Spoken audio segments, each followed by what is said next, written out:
Bonjour à toutes et tous, nous allons débuter notre conférence. Notre webinaire d'aujourd'hui est dédié à la réouverture des hôtels, cafés et restaurants. Réouverture qui s'effectue dans des conditions d'un protocole sanitaire strict. Ce protocole étant destiné à protéger la santé de vos salariés, la vôtre, mais aussi celle de vos clients.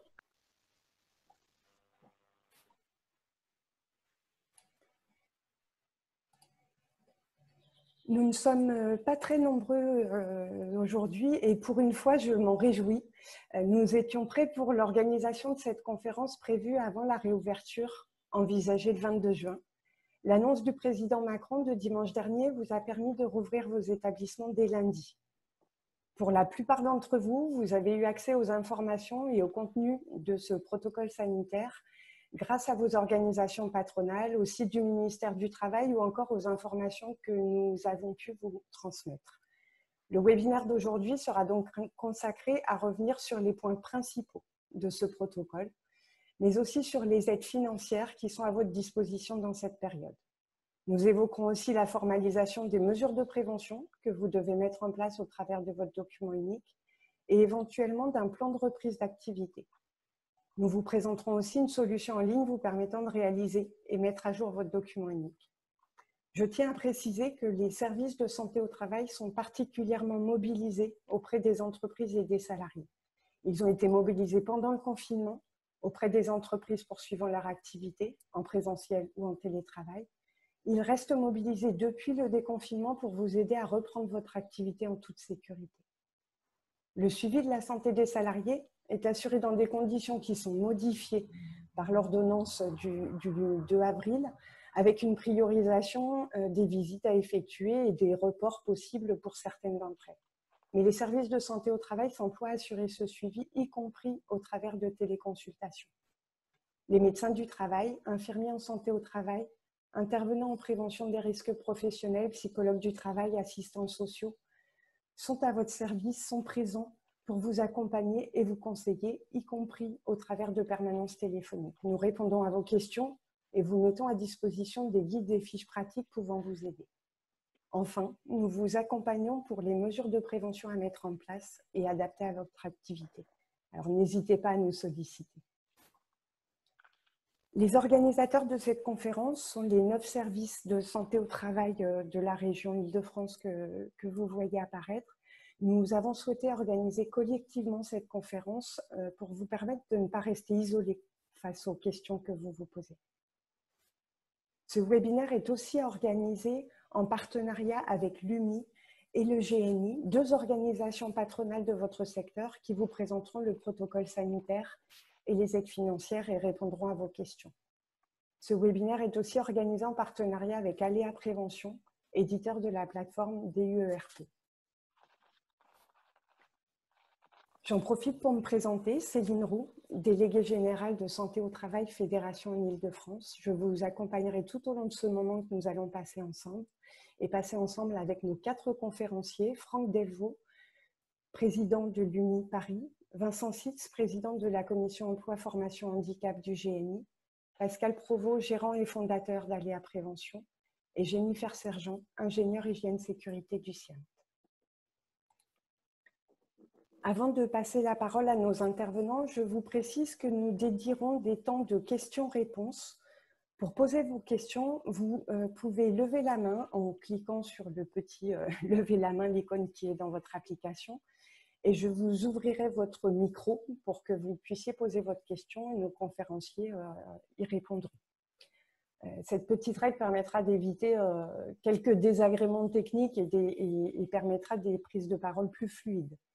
Je vous précise aussi que le replay de ce webinaire sera disponible sur notre site internet dès ce soir. Au cas où vous ne souhaiteriez pas que l'on vous entende, vous pouvez donc aussi poser vos questions à l'écrit par le petit bouton Q&R qui est juste à côté de lever la main. Le support de ce webinaire sera aussi disponible dès la fin de ce webinaire. Je vais maintenant laisser la parole à Monsieur Vincent Sitz, président donc, de la commission emploi et formation handicap du GNI.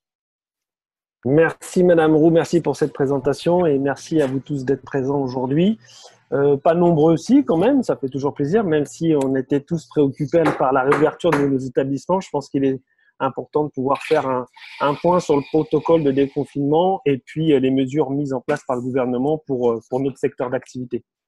Je pense qu'il est important de rappeler quand même que c'est les organisations professionnelles d'employeurs représentatifs du secteur qui sont bien évidemment l'UNI, présente avec M. Franck Delvaux aujourd'hui, et moi-même avec le GNI, qui ont élaboré un protocole sanitaire afin de donner aux entreprises les consignes sanitaires nécessaires à appliquer dans leurs entreprises.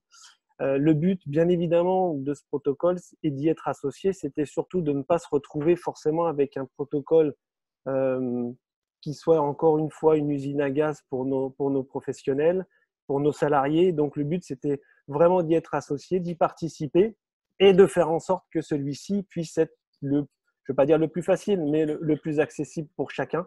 Et je pense qu'on y a tous bien contribué, aussi bien l'UMI que le GNI, parce qu'on a bien vu déjà le bas des 4 mètres carrés qui ne sont pas apparus. Donc voilà, donc bien évidemment, ce protocole a été élaboré par les organisations professionnelles, en consultation avec les organisations syndicales de salariés qu'il ne faut pas oublier, évidemment, et avec le ministère du Travail et la Direction générale de la santé pour valider l'ensemble et qu'il soit appliqué à toute la profession. Hein, voilà. Donc le but, c'est que vous voyez écrit sur l'écran le fait que l'application des prescriptions réglementaires est intervenue après, pour certains après le fait qu'on puisse ouvrir, et en tout cas les fiches métiers également, parce que nous nous sommes battus pour que elles ne soient pas trop restrictives pour nos professionnels. Et voilà, donc le but, c'était de pouvoir aussi leur fournir comme c'est indiqué, des guides, des tutos, des fiches métiers permettant à chacun de pouvoir s'y retrouver et de mettre en place les mesures adaptées. Et bien évidemment, vous pouvez retrouver toutes ces mesures sur le site du ministère du Travail. Alors là, on a une petite thématique qui permet un petit peu de retrouver l'ensemble des points essentiels de la construction de ce protocole sanitaire, qui est l'engagement, bien évidemment, de la direction, puisqu'elle est là pour formaliser les mesures de prévention adoptées, de nommer un référent Covid dans l'entreprise qui peut être le chef d'entreprise, mais ça peut être aussi une personne, un cadre de l'entreprise qui soit mis à cette tâche et qui permettent de pouvoir déjà impliquer les gens dans la mise à jour du document unique et donner les moyens matériels, bien évidemment, budgétaires, parce que bon, pour certains, les établissements sont importants, donc le coût de l'achat de tout ce qui doit être mis en place est important. Les moyens humains aussi, parce que pour certains, il faut qu'ils soient accompagnés ou aidés à pouvoir mettre ces mesures en place. Et puis aussi pour pouvoir organiser, en tout cas, tout ce qui doit être fait dans l'entreprise. La partie communication de ces règles et pratiques, bien évidemment, elle essaie de façon primordiale à informer et former son personnel de tout ce qui a été élaboré et mis en place, en donnant des documents justificatifs qui pourraient être remis à chacun, que ce soit une charte, un manuel, une instruction. Chacun pourra le faire comme il le souhaite et le donner à chacun de ses salariés. La mesure de distanciation, on l'a compris, nous nous sommes battus, UMI, GNI, pour que ne s'appliquent pas les 4 mètres carrés. Donc, pour l'instant, on a encore cette mesure de distanciation qui est les 1 mètre. On travaille sur le fait qu'aujourd'hui, nous sommes en mesure de pouvoir appliquer, nous respectons les règles sanitaires et donc nous essayons de faire lever un petit peu tous ces freins qui nous empêchent de pouvoir accueillir et de travailler, je ne vais pas dire normalement, mais en tout cas en pleine possession de nos moyens et de nos locaux. Donc voilà. Et ensuite, vous avez des règles d'hygiène. C'est là où c'est important, où nous nous sommes battus également, c'est que déjà nous sommes un métier, un secteur qui est déjà pas mal réglementé, en tout cas sur l'hygiène et sécurité alimentaire. Donc le but, c'était déjà de rappeler que on a déjà plein de choses mises en place dans nos entreprises qui permettent de limiter les contaminations croisées et autres. Et donc, ce n'était pas la peine de rajouter des suppléments inutiles au protocole qui potentiellement ne pourraient pas être soit compris, soit pas appliqués. Donc là, c'était de refaire une petite piqûre de rappel sur ce qui doit être fait dans le cadre du plan de maîtrise sanitaire dans tous les établissements et évidemment de rajouter la partie Covid qui est pour les cuisines d'avoir une coiffe, qui est de se laver les mains régulièrement ou à chaque manipulation. Voilà, rappeler un peu les consignes de bon sens, que ce soit pour la salle ou pour la cuisine. Donc voilà, même chose pour les règles de nettoyage et de désinfection des locaux en général, pas forcément des produits, que ce soit pour les hôtels avec le rappel de les rambardes, les rampes de maintien les rampes d'escalier, les poignées de porte, là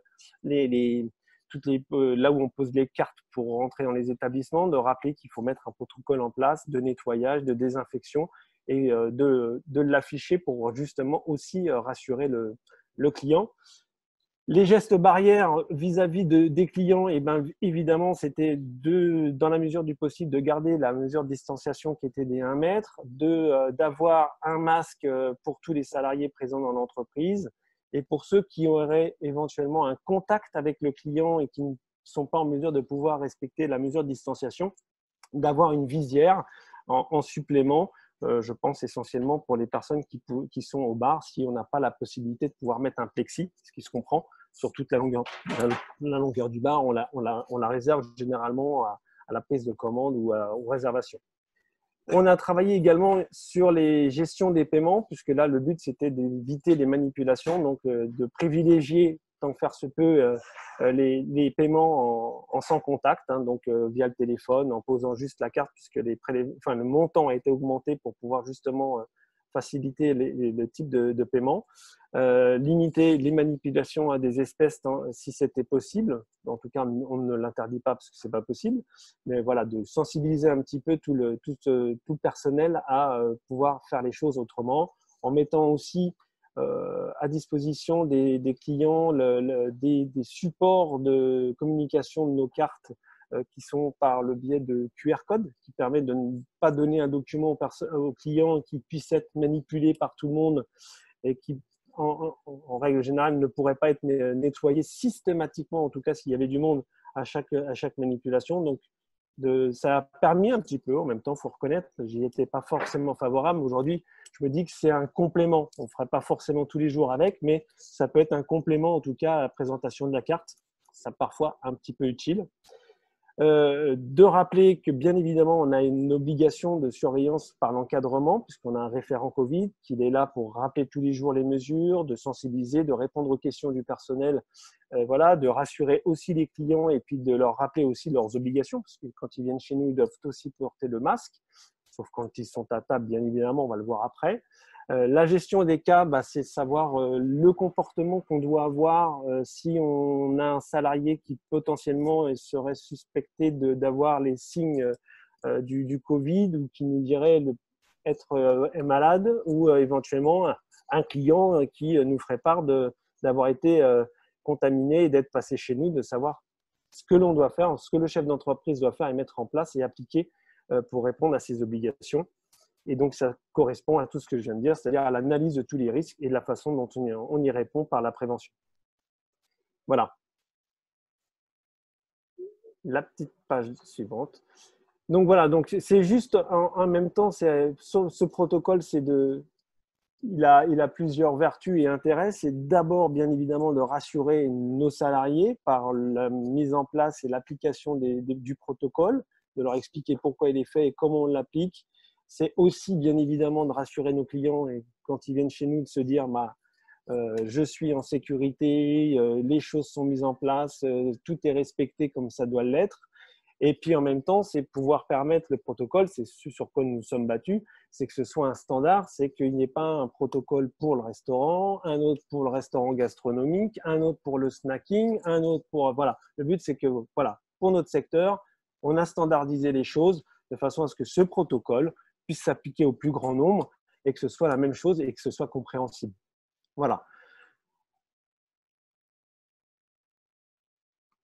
Voilà, on va passer maintenant. Je pense que le plus important pour certains, c'est de visualiser un petit peu l'application du protocole et comment il fonctionne. Bien évidemment, on rappelle que le port du masque est une obligation pour le personnel. Tout le personnel doit porter le masque à partir du moment où il est dans l'établissement. Il y en a certains qui me disent oui, mais on est tous plus d'1 mètre. C'est pas forcément vrai. On se croise, on va en cuisine, on va en salle. Donc pour le personnel, en tout cas dans l'établissement, l'obligation d'avoir un masque. Et pour le client, bien évidemment, quand il est assis à table, il est bien chez nous pour consommer, donc on lui laisse faire les choses. Donc, de retirer son masque quand il est assis.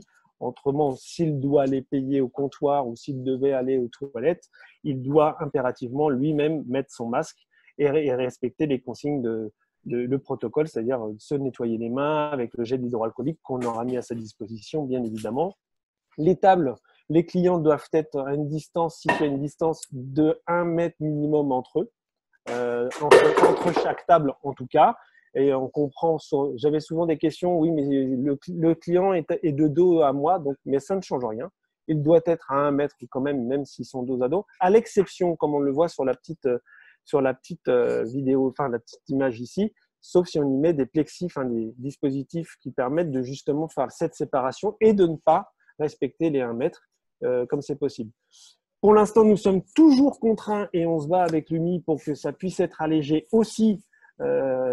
C'est le fait de ne pas être limité à pouvoir recevoir uniquement 10 personnes en même temps sur une même table. Parce que pour nous aujourd'hui, voilà, on a avancé, les choses sont mises en place, les choses sont respectées, les consignes sont comprises.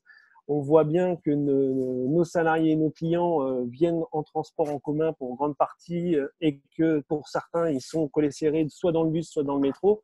Et on ne voit pas pourquoi chez nous, ils seraient contraints d'être à soit à 1 mètre des autres ou limités à 10 personnes. Donc voilà, donc on essaie de faire comprendre un petit peu à tout le monde qu'aujourd'hui, tout est mis en place pour qu'il justement il n'y ait pas de contamination par le fait de les accueillir avec un gel hydroalcoolique, le fait que notre personnel porte un masque, qu'en cuisine, ils respectent le fait de se laver les mains à chaque manipulation, qu'ils portent une toque, voilà.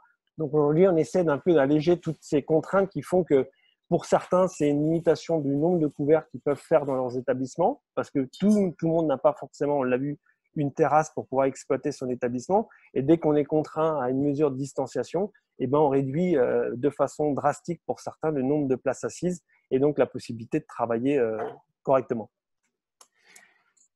La deuxième petite image, voilà. Alors ça, c'est l'impact, on va dire. On va essayer de donner le côté un peu positif de ce qui a pu éventuellement amener le Covid ou mettre en place. C'est évidemment, dès qu'on a eu le confinement, pour certains, de continuer et pour d'autres, de mettre en place vraiment la vente à emporter dans leurs établissements. Alors moi, je rappelle quand même que pour ceux qui ne l'avaient pas fait avant, quand ils l'ont mis en place, c'était quand même un chiffre d'affaires anecdotique et c'était pas quelque chose qui faisait qu'on pouvait décemment travailler tous les jours. Mais en même temps, ça a permis de développer quelque chose qui était essentiellement réservé plutôt à la restauration rapide ou au snacking et de voir que certains grands chefs étoilés n'ont pas hésité à essayer de travailler sur cette partie vente à emporter qui n'étaient pas forcément à leur image. La partie livraison aussi, aujourd'hui, on a, au-delà de livrer uniquement nos plats, il y a certains établissements qui ont réfléchi à pouvoir livrer soit des colis, soit de mettre en place le fait de pouvoir livrer à leurs clients le poisson qu'ils utilisent avec leur poissonnier. Enfin, il y a eu plein d'initiatives qui font que ça nous permet de réfléchir un petit peu autrement à nos métiers, à ce que l'on faisait, l'habitude de ce qu'on faisait, et puis de se dire, il est peut-être possible de faire autrement. Ça, moi, en tout cas, ça, c'est pour la deuxième partie. Sur le service, c'est vraiment quelque chose que j'ai réellement mis en place par les contraintes de place, hein, bien évidemment. C'est-à-dire d'imposer des heures d'arrivée aux clients, enfin un créneau, et ne pas laisser forcément libre choix à l'horaire qu'ils auraient souhaité. Et donc, ça m'a permis de lisser un petit peu le service et de pouvoir accueillir plus de personnes, tout en maintenant un peu cette sécurité sanitaire qui nous était demandée. En même temps, on a travaillé sur le côté de l'allègement des cartes, puisqu'avant, on avait une carte qui, en tout cas pour notre part, avait 8 plats. Donc là, on est passé sur du 4-4-4 qui va changer, forcément, elle change plus régulièrement et presque toutes les semaines, en partie pour certains. Et puis, on a travaillé aussi sur le QR code qui fait que c'est une autre façon aussi de présenter la carte ou de laisser accès aux clients avant qu'on puisse lui donner des renseignements à consulter les différents éléments, que ce soit de la carte des mets ou de la carte des vins. Et puis les réservations, c'était déjà quand même plus ou moins déjà en place dans beaucoup d'établissements, le cahier de réservation, de pouvoir le faire plutôt en voie dématérialisée via la smartphone, tablette pour le client et de faire en sorte que ce ne soit pas uniquement par téléphone. Voilà. Les petits rappels, en tout cas, pour la salle, comme je l'ai expliqué un petit peu tout à l'heure, on a l'obligation de mettre une borne de gel hydroalcoolique à disposition à l'entrée des clients, puisqu'on précise qu'en entrant, ils doivent se laver les mains. Donc, on leur donne le moyen de pouvoir le faire avec une borne de gel hydroalcoolique. Alors, vous n'êtes pas obligé d'avoir une borne physique grande, hein. Il suffit, on peut avoir une table avec la petite bouteille de gel hydroalcoolique à disposition. Le principal, c'est de répondre à cette obligation, qui est de mettre du gel hydroalcoolique à disposition du client quand il rentre dans l'établissement, ainsi que l'obligation de porter le masque quand il rentre, jusqu'à ce qu'on l'accompagne à sa table, où là, il pourra évidemment le retirer. Service de table servie par la même personne, bien évidemment, on demande à ce qu'il n'y ait pas de croisement comme on pouvait le voir avant, c'est-à-dire qu'un serveur s'occupe de plusieurs tables, donne un coup de main à son collègue en débarrassant ou en servant. Là, on demande à ce que vraiment ce soit la même personne qui soit sensibilisée au fait d'avoir un rang réellement et de s'en occuper pour qu'il n'y ait pas de croisement et de contamination possible. Pour tout ce qui va être les condiments, de privilégier les dosettes individuelles. Alors pour certains, c'est pas forcément quelque chose d'esthétique. Donc, s'ils ne le souhaitent pas, ils peuvent continuer toujours à avoir le sel et poivre, le ménage comme d'habitude, mais ils seront dans l'obligation de désinfecter à chaque fois qu'ils vont renouveler la table ou la nettoyer. Nettoyer bien évidemment les tables, les chaises, les accoudoirs à chaque fois qu'un client part pour pouvoir en accueillir un autre. Et on maintient bien évidemment, tant que faire se peut, la distanciation physique, aussi bien avec ses collègues qu'avec le client. Voilà, c'est les principales mesures qu'il faut absolument respecter, en tout cas dans l'établissement, concernant la salle. Désinfection, c'est juste après. Voilà, désinfection des sols, bien évidemment, c'est de continuer à appliquer notre protocole de maîtrise sanitaire dans nos établissements. Donc, on y porte une petite attention supplémentaire, mais bien évidemment, c'était déjà des choses qui devaient être mises en place et suivies dans nos établissements. On insiste auprès du personnel pour qu'ils se lavent les mains le plus régulièrement possible, ou en tout cas à chaque fois qu'ils vont faire une tâche et qu'ils doivent en faire une autre, c'est de soit prendre le réflexe de se mettre un petit peu de gel hydroalcoolique ou d'aller se laver les mains, de porter le masque. Encore une fois, on insiste systématiquement si les mesures de distanciation ne peuvent pas être respectées. Donc pendant le service, le mieux c'est quand même pour assurer le client et le salarié, c'est qu'ils gardent leur masque. La vaisselle, on ne va pas demander à chacun de passer à la vaisselle jetable, bien évidemment, mais c'est s'assurer qu'effectivement les produits qu'ils utilisent sont adaptés bactéricides, fongicides et virucides de façon à éviter toute contamination, de faire attention à l'endroit où on stocke la vaisselle, les verres, de façon à ce qu'évidemment on puisse ne pas contaminer. C'est la même chose sur tout ce qui va être matériel d'utilisation et de travail en cuisine, les couteaux, les différents ustensiles, pour qu'ils soient bien désinfectés. Les poubelles à main, on les évite, c'est plutôt les commandes à pied et non manuelles. Donc ça, c'était déjà une préconisation qui était déjà faite par les services vétérinaires dans nos établissements. Donc on avait déjà l'obligation d'avoir des poubelles qui ne soient pas manuelles. Donc là, on le rappelle éventuellement dans les toilettes des clients si ça devait l'être. Et privilégier des services cadencés. Donc ça peut être uniquement le fait de pouvoir adapter les plannings pour ses salariés en leur disant que si vous avez plusieurs personnes, on les fait arriver à 5 ou 6 ou 10 minutes d'intervalle de façon à ce que si les vestiaires ne sont pas adaptés, ils puissent éviter de se croiser pour l'habillage et le déshabillage. Voilà.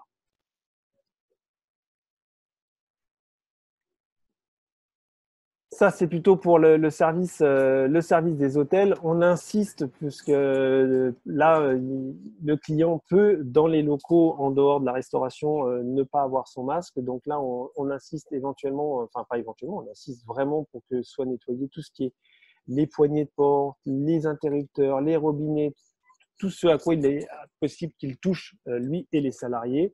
On dit aussi de l'indiquer, de le mentionner. Hein, ça rassure toujours de se le dire, c'est bien, mais de pouvoir le lire et de dire que le client puisse le lire, c'est quand même beaucoup mieux. Pareil pour les chariots d'étage, pour les gouvernantes et femmes de chambre, c'est d'avoir le nécessaire, en tout cas sur leur chariot, pour elles-mêmes pouvoir respecter le protocole sanitaire et donc avoir le gel hydroalcoolique.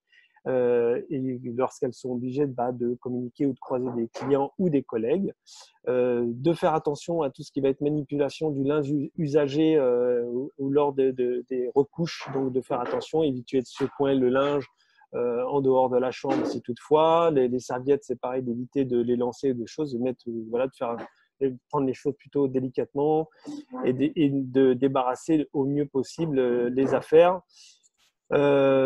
Procédure en cas de linge souillé, bien évidemment, c'est-à-dire que si on sait qu'on avait un client qui a été détecté Covid ou qui nous en a fait part, c'est tout de suite isoler la chambre et de mettre les mesures, le linge, ne pas le mélanger avec l'autre linge éventuellement souillé, de façon à ce qu'on puisse séparer les choses et qu'il n'y ait pas de contamination. Le port du masque, bien évidemment, et des gants de ménage conseillés et le masque obligatoire.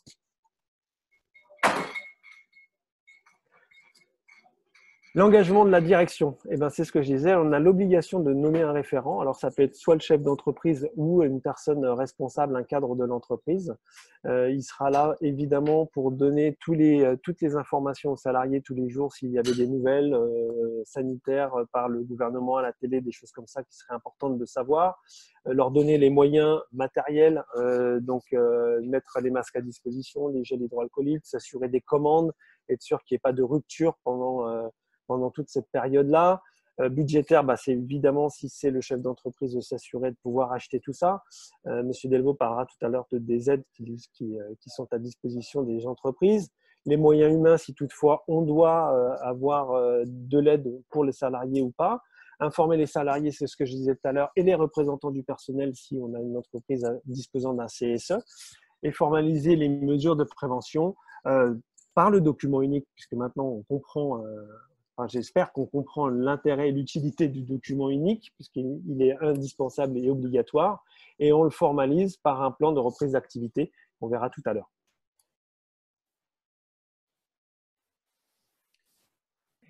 Merci beaucoup, Monsieur Sitz. Et je vous en prie, c'est avec plaisir. On a eu quelques questions posées en ligne. Si certains participants souhaitent poser des questions oralement, je balaie très rapidement les questions qui ont été posées en ligne. Donc sur la responsabilité du référent Covid, où je me suis permise de répondre qu'effectivement un référent en matière de responsabilité ne peut avoir des responsabilités que si l'employeur lui délègue une responsabilité. Sinon, c'est de la responsabilité du chef d'entreprise, bien sûr. Voilà. Et donc, s'il y a une délégation, ça veut aussi dire que l'employeur doit mettre à disposition les moyens, les ressources nécessaires à ce référent. En rappelant que pour le Covid, le chef d'entreprise a une obligation de moyens et non pas de résultats, comme on l'a avec le plan de maîtrise sanitaire, par exemple. Donc, de moyens, ça veut dire qu'on a fait des fiches qui indiquent tout ce qui doit être fait et mis en place. Donc, il faut qu'il s'assure qu'effectivement, tout ce qui a été préconisé est mis en place et appliqué chez lui. Voilà. Donc, il a l'obligation de pouvoir mettre tout ça en place. Il n'a pas l'obligation de résultat, il ne peut pas s'assurer qu'il ne va pas, transmettre le Covid. Ça, c'est impossible de pouvoir l'accuser de ça, sauf s'il n'a pas mis ses obligations de moyens en place. Merci beaucoup, Monsieur Sitz. Je vais maintenant laisser la parole à Madame Sergent, qui va vous présenter quelques éléments vous permettant de vous aider à formaliser les mesures de prévention qui viennent d'être évoquées.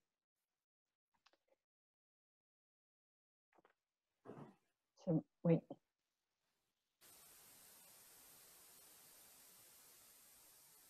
On peut envoyer des slides.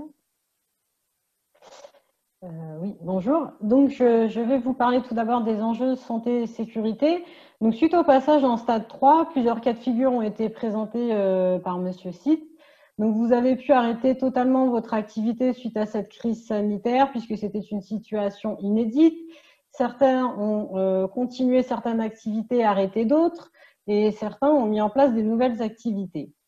Dans les cas donc 2 et 3, vous avez mis en place une nouvelle organisation qui a pu être formalisée dans un plan de continuité d'activité appelé aussi PCA.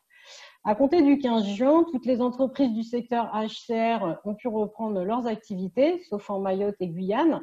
Et l'organisation qui est mise en place peut être formalisée dans un plan de reprise d'activité, aussi appelé PRA. Les enjeux, c'est de pouvoir donc maintenir ou reprendre les activités. Maintenir, maintenant, c'est terminé, on est dans la reprise, hein, ou reprendre les activités de l'entreprise, éventuellement en mode dégradé, tout en préservant la santé et la sécurité des salariés. Alors, préserver la santé et la sécurité des salariés. Donc, l'employeur est tenu à une obligation générale de sécurité à l'égard de ses salariés. Et dans le cadre du Covid, nous avons une obligation de moyens renforcée.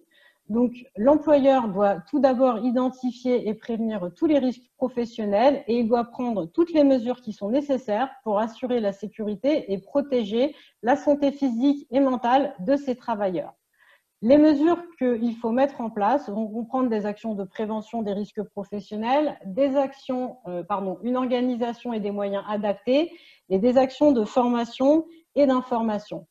Il va choisir ces mesures selon les 9 principes de prévention que je peux vous redire rapidement. Il faut tout d'abord chercher à éviter les risques. Si on ne peut pas, on va les évaluer. C'est l'objet du document ENIC.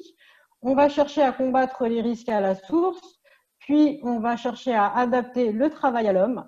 On va tenir compte de l'état d'évolution de la technique. On va chercher à remplacer ce qui est dangereux par ce qui est non dangereux ou moins dangereux. On va planifier la prévention. C'est l'objet des plans d'action de prévention. On va chercher à utiliser des protections collectives en leur donnant la priorité sur les protections individuelles. Et enfin, on donnera des instructions appropriées aux travailleurs. Lors de la crise sanitaire, vous avez eu un changement de circonstances et donc il a fallu s'assurer que les mesures qui ont été mises en œuvre habituellement étaient toujours adaptées ou bien il faut en fait les adapter pour continuer à protéger les salariés.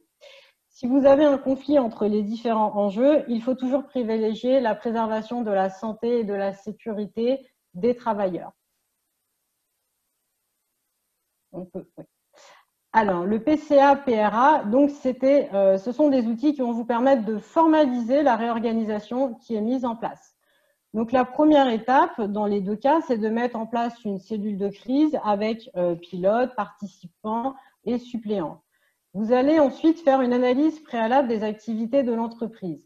Donc, dans le cas du PCA, qui était le cas où on avait poursuivi l'activité pendant le confinement, on a détaillé en fait quelle activité on avait globalement et ensuite on a subdivisé en sous-activités. Par exemple, certaines entreprises ont continué la... Dans le cas du PRA, vous faites la même activité et vous regardez quelles activités vous allez reprendre. Il faut définir le périmètre. Excusez-moi, petit problème de connexion. Voilà, c'est rétabli. Il faut définir le périmètre fonctionnel et géographique et les salariés qui sont concernés. On va se poser des questions sur les postes clés, sur la présence ou l'absence de certains salariés, sur les remplacements qu'ils pourraient éventuellement effectuer et sur les implantations géographiques, sur les lieux de travail. Il faudra prendre en considération aussi les transports. Ensuite, vous allez définir des mesures d'adaptation pour, donc dans le cadre du PRA, puisque c'est ce qui concerne aujourd'hui, pour reprendre votre activité. Alors, la mesure la plus plébiscitée, c'était le télétravail. Ce n'est pas très adaptable dans votre activité. Il y a d'autres aménagements dont on a parlé tout à l'heure, mais bon, il y a des temps de travail où on peut mettre en place des heures supplémentaires, on peut décaler les horaires de départ, d'arrivée, on peut doubler les postes clés, faire des réorganisations spatiales et faire des aménagements sur la gestion des stocks, la livraison et le nettoyage. Tout ceci va vous entraîner des besoins qu'il va falloir lister afin de pouvoir s'organiser. Ensuite, vous allez donc mettre à jour votre évaluation des risques et transcrire le résultat de cette évaluation dans votre document ENIC. Donc, Monsieur Tite, tout à l'heure, vous a évoqué l'axe principal, c'est bien la distanciation physique en termes de mesures. Et les mesures, elles sont décrites dans votre protocole sanitaire. Il y a différents risques qui sont à prendre en considération. On va voir ça après. Et vous allez encore avoir des nouveaux besoins qui vont apparaître. Par exemple, l'achat de plexiglas pour faire les écrans, l'achat de PI, c'est-à-dire les protections individuelles, les gants, les masques, les gels hydroalcooliques. Vous pourriez aussi avoir des besoins en termes de formation et en termes de support d'information. La formation, l'information et la communication interne et externe. Il faut savoir que la formation et l'information des salariés est une obligation qui est décrite dans le Code du travail. Et puisque vous avez eu des modifications des conditions de travail, des risques et des mesures qui en découlent, vous devez à nouveau former et informer vos salariés.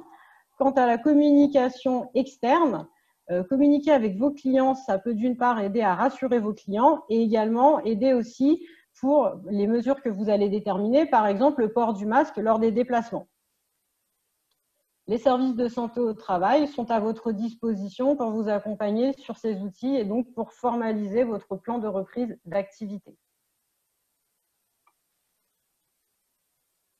L'évaluation des risques et le document unique.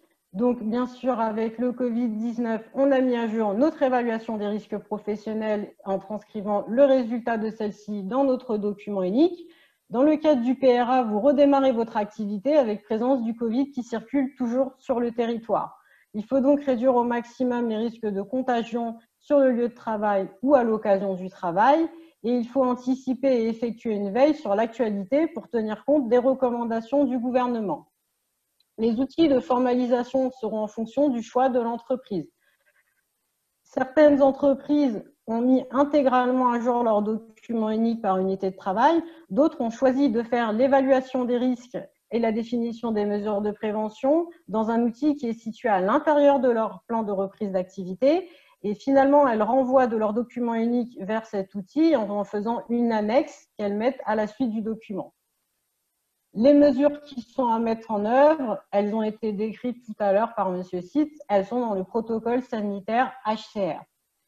Vous avez l'apparition de nouveaux risques. Vous allez donc devoir vous assurer en tant qu'employeur que les mesures qui sont mises en œuvre habituellement sont toujours adaptées ou bien elles vont devoir l'être pour protéger les salariés.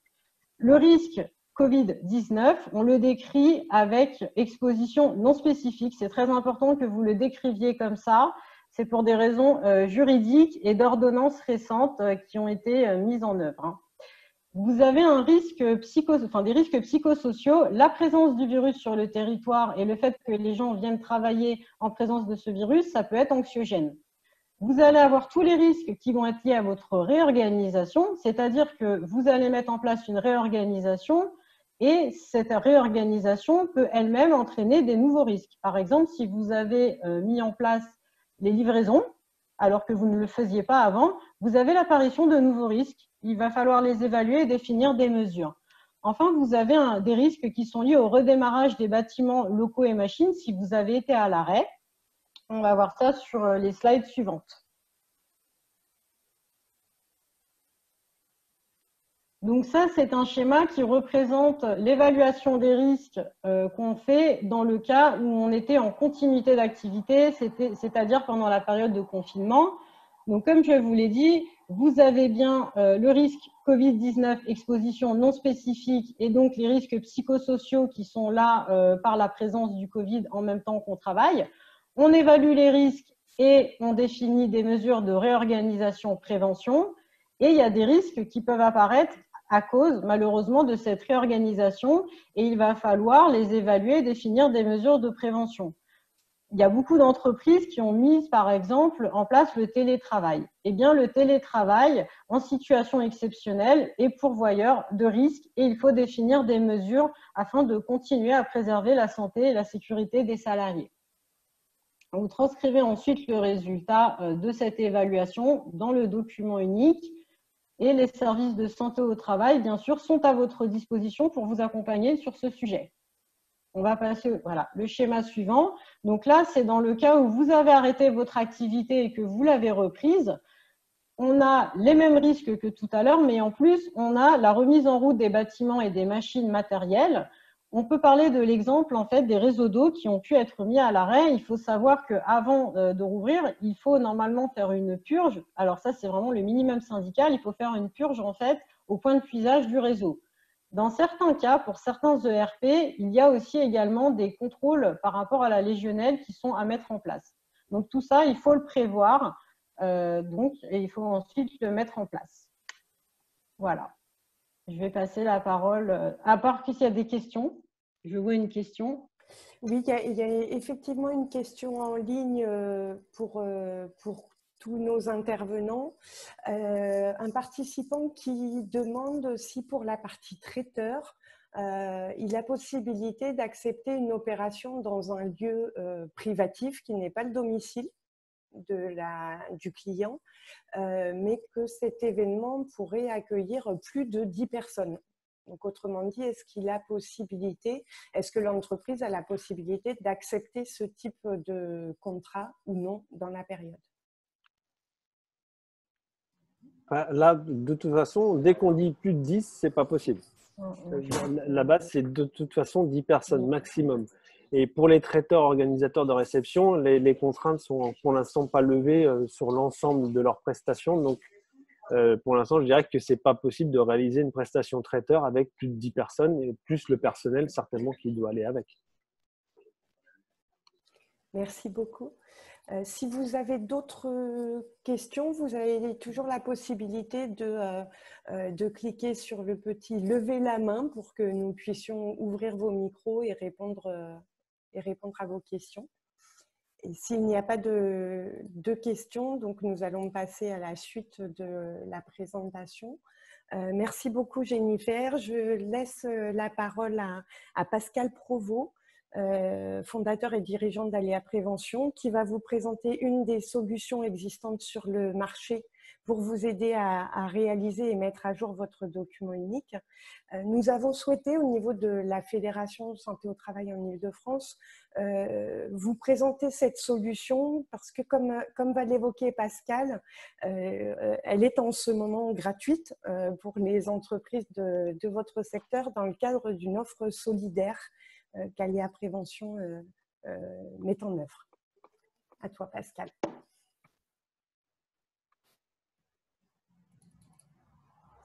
Ton micro ? Oui. Oui, ça y est. Bon, merci Céline. Bonsoir à tous et à toutes. Merci pour ces informations intéressantes. Donc oui, comme on le disait, donc la société à la prévention qui a plus de 10 ans d'existence, il travaille depuis plusieurs années sur la prévention des risques. Donc a mis à disposition depuis plus d'un mois une offre solidaire qui consiste à mettre à disposition la plateforme d'UERP spécialisée pour le secteur du CHR à toute entreprise donc de ce secteur, de manière à leur permettre de réaliser vraiment gratuitement, c'est pas du faux gratuit mais du vrai gratuit jusqu'à fin juin, on va même le repousser jusqu'à fin juillet, pour permettre à tout restaurateur, enfin hôtelier, cafetier, traiteur, de réaliser son document unique en ligne à partir d'un modèle de document unique assez complet, qui contient des plans d'action de prévention liés au Covid-19, au télétravail, à la cuisine, l'hébergement, la salle, les services en salle, voilà, et j'en passe, on va le voir en détail tout à l'heure. Je tiens à préciser que nous allons déployer cette offre solidaire à d'autres secteurs qui sont les artisans commerçants. Donc jusqu'à fin juillet, donc je mets cette information aujourd'hui en ligne puisque c'est la première fois qu'on l'évoque. Donc on va l'élargir et là je vais vous proposer de partager mon écran et de regarder aujourd'hui la plateforme CHR, partager l'écran, voilà. C'est l'écran numéro 2, voilà. Donc, si vous voyez bien mon écran, c'est le cas. Donc là, vous avez une plateforme en fait qui s'appelle chr.duerp.com que vous pouvez aller consulter et saisir votre numéro de SIRET à cet endroit-là ou votre nom de société. La liste va s'afficher en dessous. Si c'est pas le cas, vous m'appelez. C'est qu'il y a un bug. C'est déjà arrivé une fois, donc on a réglé le problème. Il ne devra plus se reproduire. Mais vous saisissez votre numéro de SIRET et vous vous inscrivez. On vous acceptera d'inscription assez facilement et vous pourrez recevoir des codes d'accès pour vous inscrire sur notre plateforme d'UERP et réaliser ainsi votre document unique. Donc, je vais me connecter voilà, sur la plateforme. Donc là, j'ai un compte de démo. Ce qui est important de préciser, c'est que ce que je me plais à préciser régulièrement, c'est que cet outil n'est pas un outil, une fin en soi. Idéalement, et le mieux serait que chaque entreprise puisse se faire accompagner pour faire l'évaluation des risques et faire son document unique. Nous avons mis à disposition un modèle de document unique très complet, assez exhaustif pour sécuriser juridiquement l'employeur et aussi permettre de préserver la santé et la sécurité physique et mentale de ses salariés. Idéalement, c'est de se faire accompagner par un préventeur de son service de santé au travail, par un préventeur externe IPRP, de manière en fait à ce que la personne puisse venir sur le lieu de travail et constater des situations réelles de travail. L'outil, évidemment, peut être utilisé en ligne directement sans personne externe, mais on conseille quand même d'avoir cet œil externe pour aller identifier les dangers que le chef d'entreprise ne voit plus malheureusement. Donc je me connecte avec mes identifiants.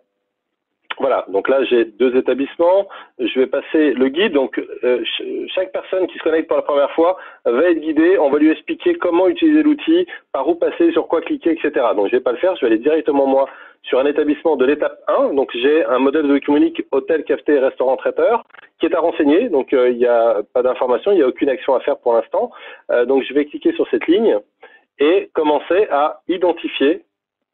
Donc là on a aussi une aide en ligne pour alors il aurait dû m'afficher la structure, donc on va aller directement sur la structure pour afficher donc les situations de travail. Donc là on appelle ça des unités de travail et qui sont présentes dans le modèle et identifier celles qui concernent le chef d'entreprise. Donc si on prend le cas d'un restaurateur, bah, il fait pas de traiteur, donc il va décocher le traiteur. Le télétravail, il en a fait pendant le confinement, il ne fait plus de télétravail à ce jour, donc il va décocher aussi le télétravail, il va laisser la salle des services. Il va laisser les risques liés au virus Covid-19, on voit qu'il y a différents stades.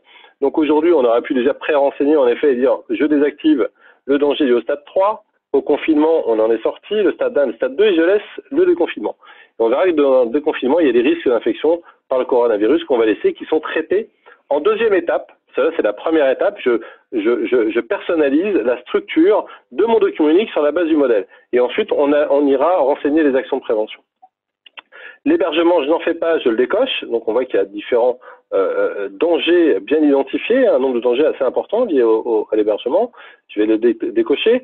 Les espaces communs, je vais l'alléger, je vais le décocher aussi parce que j'ai pas d'espace commun. J'ai juste un restaurant avec ma salle, ma cuisine et mon espace de stockage. J'ai ma cuisine. Donc là, on va identifier les dangers. Ils sont pratiquement tous ici. Passage du personnel en salle, les objets coupants. Alors, pour information, tous les dangers sont affichés par ordre de priorité du danger qui a la plus forte probabilité finalement d'exposer un risque.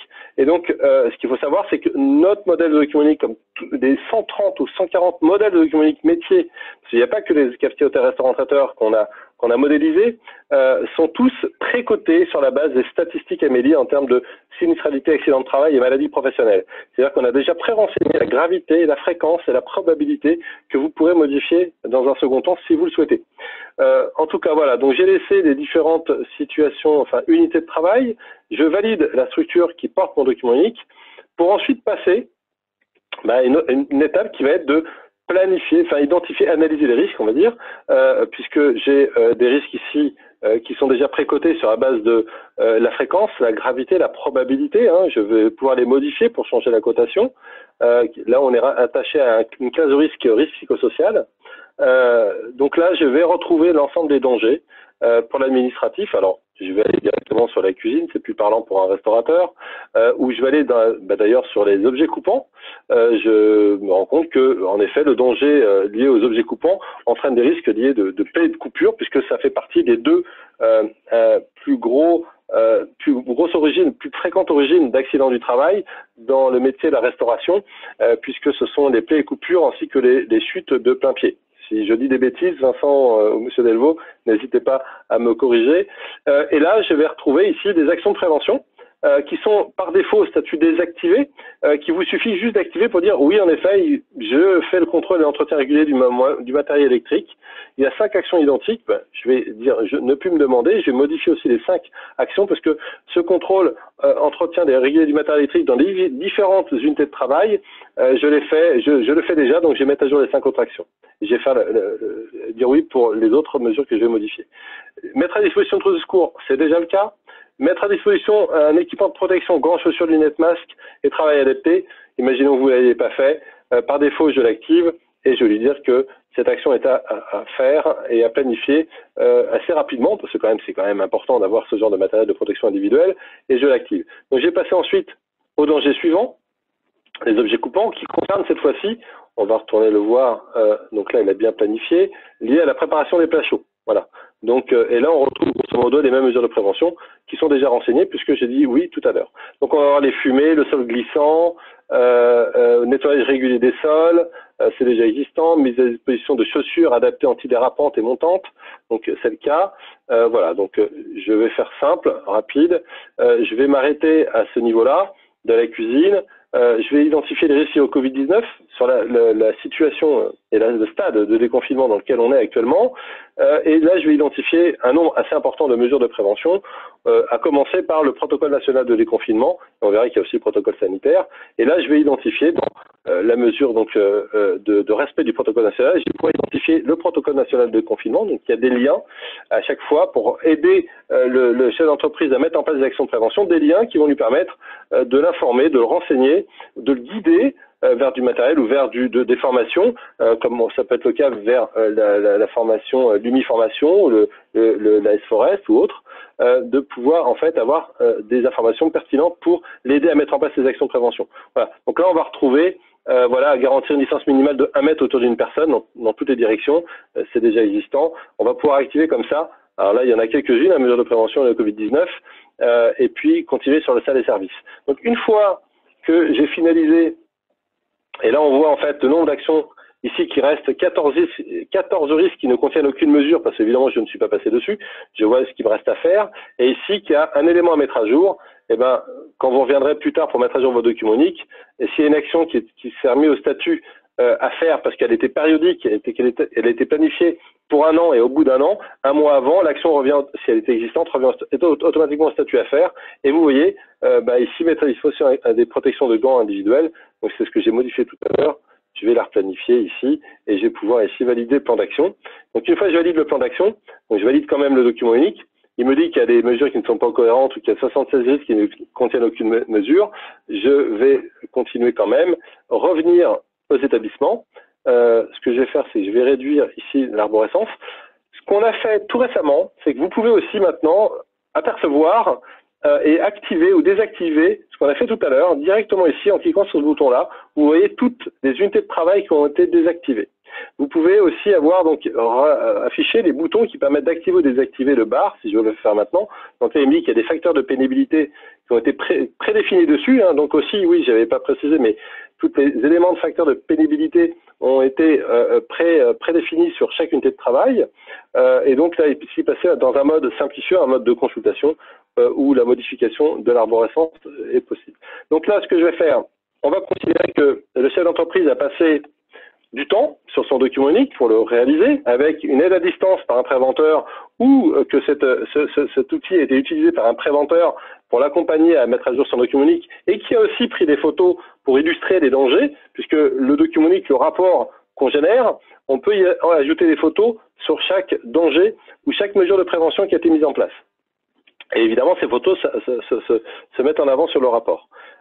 Donc là, je vais retourner à la liste des établissements et vous montrer un document unique qui a été réalisé puisqu'il est à jour, c'est l'étape 2, donc une fois que j'ai fait valider mon plan d'action et l'analyse des risques, et je vais retrouver ici, donc sur le petit icône Adobe PDF, pour ceux qui ne connaissent pas, télécharger le document unique qui a été généré. Donc là, il se download sur mon ordinateur, j'ouvre le document, et donc là, on retrouve un document unique qui était à l'époque fait le 27 mai déjà sur un précédent webinaire, où on va retrouver donc ici, donc le document unique PDF avec la rubrique information, l'historique des révisions, chaque document unique qui a été généré, révisé, mis à jour, sera archivé, historisé, et on calcule aussi le risque résiduel moyen de cet établissement qu'on pourra comparer par rapport aux années précédentes pour évaluer la performance entre les années. Déjà l'introduction, la démarche, la méthodologie de cotation, la grille de cotation, qui est une grille parmi tant d'autres, c'est ça qu'on utilise de manière générale pour tous les artisans commerçants, restaurateurs et petites entreprises, TPE. Le rappel des situations de travail, des unités de travail qu'on a laissé activer, un petit graphique sur la synthèse des principales classes de risque, agents biologiques, posture contraignante, le bruit, les outils à main, les manutentions manuelles sont les principaux classes de risque concernées par les salariés. Ici, on retrouve un document très intéressant, c'est le tableau, en fait, de la cartographie des risques avant la mise en place des actions de prévention. Et donc, on voit déjà aujourd'hui, et c'est comme les risques sont précotés sur la base des statistiques Amélie en termes de sinistralité, d'accidents de travail et de maladies professionnelles, on va identifier en rouge déjà quels sont les risques les plus graves, les plus critiques, et ça rejoint, c'est les outils à main, la classe de risque outils à main dans la salle des services et les cuisines. Ça va être les produits chimiques et émissions, le travail répétitif, les vibrations, les ambiances thermiques, et puis les risques évidemment liés au Covid-19. Et une fois que j'ai mis en place, enfin, je sais pas, j'ai mis en place, une fois que j'ai renseigné j'ai fait l'analyse de mes risques, précisé quelles étaient les actions de prévention qui étaient existantes, eh bien, je vais me retrouver normalement, voilà, avec une matrice, avec un tableau qui aura un peu plus verdi, dans lequel on retrouvera un indicateur en termes de chiffres et en termes de couleurs sur les risques qui sont maîtrisés plus ou moins. Sachant qu'on voit ici sur cette impression que les vibrations, le risque est encore à rouge parce qu'on n'a pas mis en place les actions liées à ce risque-là, et notamment au niveau de la cuisine. Et on va retrouver ensuite, eh bien, pour chaque unité de travail, un plan d'action détaillé avec les dangers, les risques, les classes de risque associées, la valeur du risque initial, les mesures de prévention existantes, la valeur du risque résiduel, ou le risque actuel, on l'appelle aussi, des mesures de prévention engagées, par qui, pour quand, et avec un indicateur de priorité. Et donc, si je descends, par exemple, là, on a le bar, ici, on a, voilà, la cuisine. Donc, la cuisine, je cherche le risque rouge, voilà. On a un risque rouge ici qui est les vibrations dues à l'utilisation de girafes, de mixeurs, etc. Évidemment, je n'ai aucune mesure de prévention existante. J'ai une mesure de prévention qui est le contrôle et entretien régulier du matériel électrique que j'ai pas encore mis en place, que j'ai planifié pour le 30 juin. Et bien, dès que cette action sera mise en place, le risque sera considéré comme étant maîtrisé puisque j'ai mis en place l'action de prévention qui permet de le contrôler et d'entretenir. Donc voilà. Donc on va retrouver l'ensemble de ces informations à ce niveau-là. Et vous retrouvez dans ce document unique aussi, comme je vous disais tout à l'heure, des images qui vous pourront mettre en avant les dangers présents ainsi que les actions de prévention qui ont été réalisées. Voilà, je m'arrête là et s'il y a des questions en ligne, je ne sais pas s'il y en a, mais je peux y répondre. Pascal, il y a une petite question à laquelle il y a une réponse à apporter, mais peut-être que ça peut être utile pour tout le monde. Oui. Pour quelqu'un qui s'inscrit via la plateforme, comment oui. ça se passe pour qu'il reçoive son mot de passe et son login? Alors c'est simple, la personne s'inscrit donc sur la plateforme chr.duerp.com, renseigne son SIRET ou son nom de société. Une fois qu'elle a saisi son numéro de SIRET, il y a une liste d'établissements qui s'affiche en dessous. Je vais juste sur le site. Donc là, par exemple, je vais aller saisir mon SIRET ici à ce niveau-là. Je crois que je t'ai enlevé le partage d'écran. Excuse-moi, Pascal. Alors, mais je vais repartager mon écran. C'est reçu. Non, mais c'est simple, on va pas partager l'écran. En fait, oui, non, mais la plateforme saisit son numéro de SIRET, c'est plus simple. Sur la plateforme chr.duerp.com, a saisi les informations concernant son entreprise, ses coordonnées, et elle reçoit, après validation, un email avec ses codes d'accès, l'adresse URL de la plateforme qu'on vient de voir aujourd'hui, son identifiant, son mot de passe, et elle pourra se connecter et réaliser, actualiser et réaliser son document unique via la plateforme.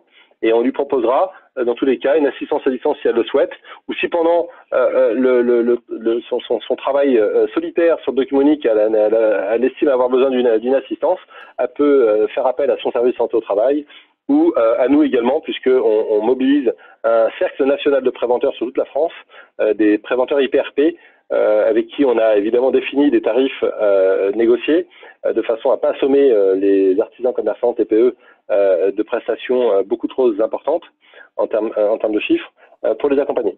Voilà, donc c'est chr.duerp.com et elle recevra ses codes d'accès sans paiement, sachant que, important, après la période du certainement 31 juillet, puisqu'on va repousser au 31 juillet la date limite de cette offre solidaire, un artisan commerçant ou un restaurant hôtel-restaurant qui souhaitera continuer à utiliser notre outil se verra proposer un abonnement de 99 € hors taxe par an pour une entreprise de moins de 20 salariés jusqu'à 2 établissements physiques et pourra mettre à jour son document unique, déclarer ses accidents de travail, gérer son registre unique du personnel. Voilà pour les informations. Merci beaucoup. Merci à vous. Beaucoup, Pascal. Tu as des questions du coup qui te concernent sur la partie QER. Voilà, si tu peux y répondre, je te remercie. Ok, ben je vais y répondre pendant que Monsieur Delvaux prend le relais sur les aides et subventions. Tout à fait. Donc, je laisse la parole à Monsieur Franck Delvaux, président de l'UMI Paris. Sur les aides financières, j'en profite pour vous dire qu'on dépasse un tout petit peu du temps, mais je pense que voilà, les aides financières vont vous être utiles. Donc.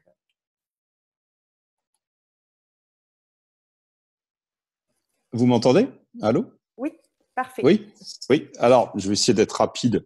Je vais souligner quand même que les deux principaux syndicats, que sont le GNI, donc je salue mon collègue Vincent Sitz, et l'UMI, ont beaucoup travaillé, il l'a souligné tout à l'heure, ensemble, à la fois pour le protocole sanitaire et puis évidemment pour les aides financières. C'est important de le souligner parce que à la fois, aussi bien pour le protocole que pour les aides, tout n'était pas gagné et c'est pas un lobbying très fort au niveau du gouvernement et de la région et ou de la ville de Paris qu'on a pu obtenir beaucoup d'aides. Parce que c'est à souligner, beaucoup d'aides pour notre profession ont été obtenues. Je vais les balayer assez vite parce qu'elles sont finalement très bien expliquées sur les différents sites, que ce soit le site de la région, le site de la ville ou du gouvernement pour le fonds de solidarité. Et peut-être une aide moins connue, qui est le Conseil de la protection sociale des travailleurs indépendants pour les chefs d'entreprise qui sont à la sécurité sociale des indépendants, plus connu sous le nom de ex-RSI. Alors, pour ne pas l'oublier, déjà alors, oui, je vais reprendre, j'étais parti moi dans mon sens, mais je vais essayer de suivre quand même le planning. C'est vraiment comme vous voulez, vous faites comme vous voulez. Oui, alors une première aide dont on a vite parlé tout à l'heure, Vincent Sitz l'a souligné en disant que j'en parlerai, c'est l'aide qu'on peut obtenir sur Amélie. Elle n'a pas été forcément beaucoup médiatisée. On peut obtenir sur Amélie, donc pour tout le matériel, que ce soit les masques, le gel, du plexiglas, tout le matériel qui a été mis en place à la fois dans le cadre du protocole sanitaire, aussi bien pour le personnel que pour les clients, une aide à partir de 1 000 € de dépenses. On est remboursé de 50%. Donc, à partir de 1 000 €, on est remboursé de 500 € jusqu'à un maximum de dépenses de 10 000 €, ce qui permet d'être remboursé de 5 000 €. Évidemment, avec les justificatifs, toujours. Ça, sur le site de Amélie, et c'est valable jusqu'au 31 juillet. Donc, il ne faut pas oublier de le faire parce que, comme on l'a dit tout à l'heure, on a eu l'obligation du gel, des masques, pour certains, on mis des séparations plexiglas, donc on peut vite arriver à des sommes dépassant les 1 000 €, ne serait-ce qu'en masque et en gel, ce qui permet donc d'avoir, je vous le redis, un remboursement égal à 50%. Alors, je veux aussi balayer le chômage partiel. Donc, le chômage partiel, on a obtenu une prolongation jusqu'au 30 septembre dans notre profession, qui sera d'ailleurs très sûrement, c'est pas annoncé officiellement, mais qui sera sûrement prolongé donc jusqu'à la fin de l'année. Donc, on devrait aller jusqu'au 31 décembre. Je vous rappelle que là aussi, il y a eu un peu de cacophonie au niveau des déclarations gouvernementales ou autres. Pour nous, pour notre profession, les HCR, les règles ne changent pas. Ce sont les règles en vigueur qui continuent jusqu'au 30 septembre et à 95% de chance, nous irons jusqu'au 31 décembre. Par contre, je vous invite à bien respecter les règles du chômage partiel pour siéger dans différents organismes. Et il y aura des contrôles. Des contrôles vont arriver durant l'été et passer l'été sur le chômage partiel. Donc, je vous invite à bien respecter les règles du chômage partiel. Concernant le fonds de solidarité, il est donc pour nos professions, de la même façon, accessible jusqu'à la fin de l'année 2020.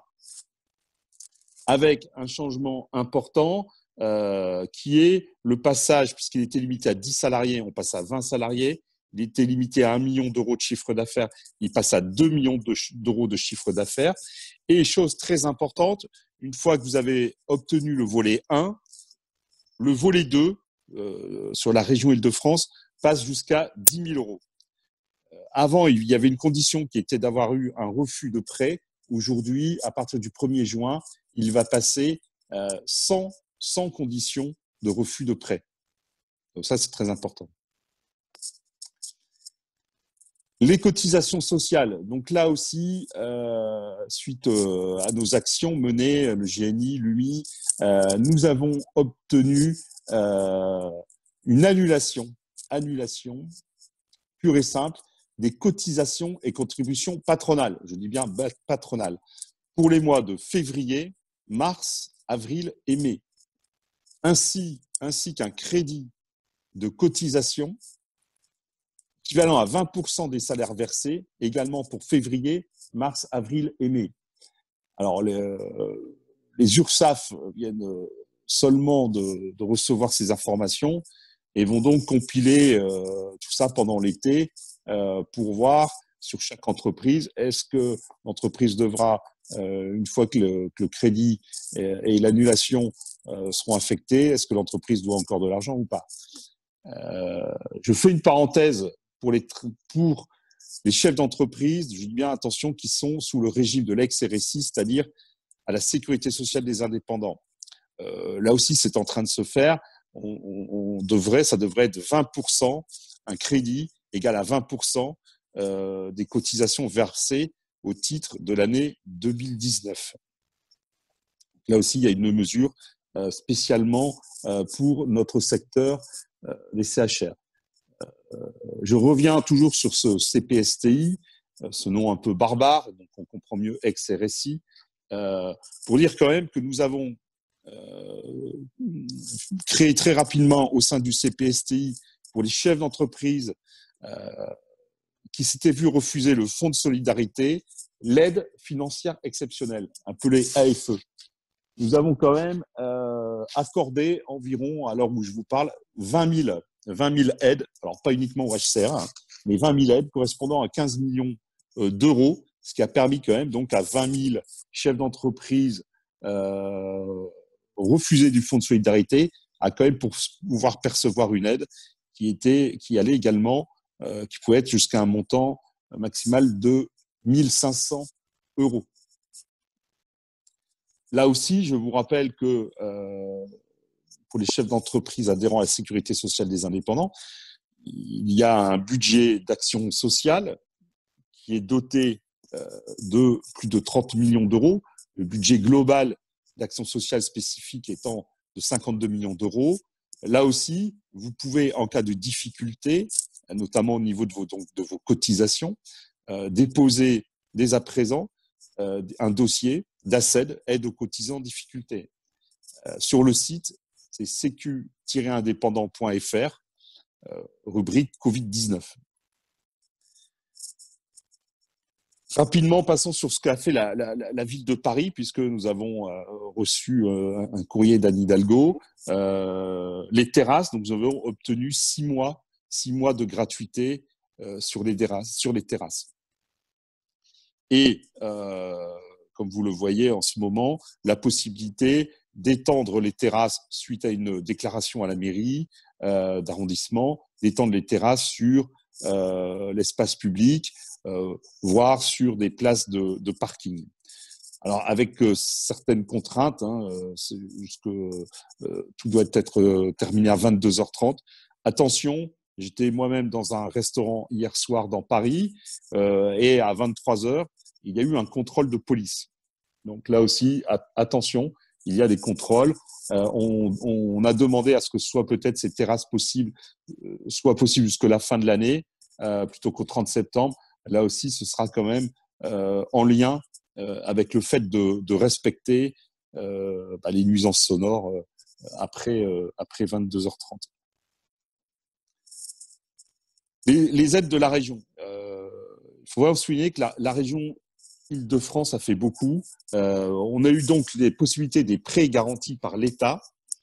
Il faut savoir que pour les entreprises qui se sont vues refuser un prêt garanti par l'État, la région Île-de-France vient de mettre en place le fonds résilience. Donc, c'est un fonds doté de plus de 100 millions d'euros qui donne une avance de 3 000 à 100 000 euros à l'entreprise à un taux zéro et sans garantie.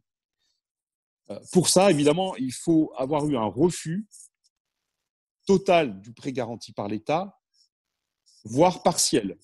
C'est-à-dire que si vous aviez demandé 50 000 euros de prêt garanti par l'État, pour X raison, la banque ne vous accorde que 2 000 euros, vous pouvez alors aller vers le fonds de résilience.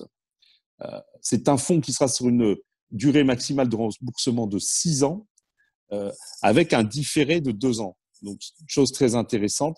Là aussi, tout est très bien expliqué. Il faut aller sur le site Région Île-de-France, rubrique Covid, et ça se fait ensuite tout naturellement avec à chaque étape des aides possibles. Alors, au niveau donc je pense pas avoir oublié au niveau des prêts, les différents prêts, les différentes aides. Il y a évidemment nos syndicats sont encore en guerre, on peut utiliser ce mot-là, sur 2 grands sujets. Le premier sont les assureurs. Évidemment, les pertes d'exploitation. On en parle beaucoup dans les différents médias. On a vu qu'il y a un dossier d'un collègue restaurateur, M. Manigold, qui a obtenu une somme en attaquant AXA. Je vous précise qu'il avait un contrat appelé SATEC. Tous les contrats, notamment d'AXA, ne sont pas type SATEC. Et pour l'instant, il a obtenu, non pas sur le fond, mais en référé. Donc, il faudra quand même attendre le jugement sur le fond pour voir. Au niveau des assurances, il y a en ce moment un procès qui se tient à Lyon, dont le jugement devait être rendu le 10 juin. La réponse est différée au 1er juillet contre AXA. Et là, ça se juge sur le fond. Et là, selon évidemment le résultat du jugement, ça va pouvoir faire sauter les digues au niveau de AXA. Certains assureurs ont d'eux-mêmes donné des sommes, pour certains 10 000 euros en perte d'exploitation. Donc là, je dirais qu'aujourd'hui, on mène des actions, mais c'est aussi à chacun d'arriver à un accord à gré avec son assureur. Mais on espère quand même, soit le GNI et l'UMI, de par nos actions auprès du gouvernement, de faire bouger les choses. Pour les bailleurs, là aussi, c'est le deuxième sujet où il est plus compliqué d'arriver. On avait demandé la mise en place d'un fonds de solidarité bailleur. On n'a pas été entendu pour l'instant, mais les négociations continuent. Là aussi, aujourd'hui, un conseil à vous donner, entamer de gré à gré des échanges avec votre bailleur. Aujourd'hui, on voit, quand on a quand même des retours d'expérience, les bailleurs, dans l'ensemble, prêtent quand même l'oreille à des négociations, que ce soit sur une période de gratuité pendant la période de fermeture ou à une renégociation du bail. Mais là aussi, il ne faut pas hésiter à entrer en négociation avec vos bailleurs comme avec votre assureur. Et un point aussi, oui, que j'ai oublié sur les aides, il est à l'écran, l'exonération des cotisations des entreprises salariées, donc au lieu des adhérents de Clésiam à la COF Humanis, là aussi, sur le second semestre 2020, là aussi, ces assurances, ces groupements ont fait un geste. Voilà, voilà sur les aides. Est-ce que vous avez des questions ? Alors, oui, il y a 2 questions en ligne. La première, est-il possible de bénéficier du fonds de solidarité deuxième volet sans avoir bénéficié du premier volet ? Non, il faut absolument. Vous ne pouvez pas accéder au fonds de solidarité second volet si vous n'avez pas obtenu le fonds de solidarité premier volet. Ça, c'est une condition sine qua non. Et la deuxième question, merci Monsieur Delvaux. La deuxième question sur les cotisations sociales, donc la part patronale, Oui. on est bien sur une exonération On est sur complète. une annulation des cotisations et contributions patronales pour les mois de février, mars, avril, mai. C'est une annulation.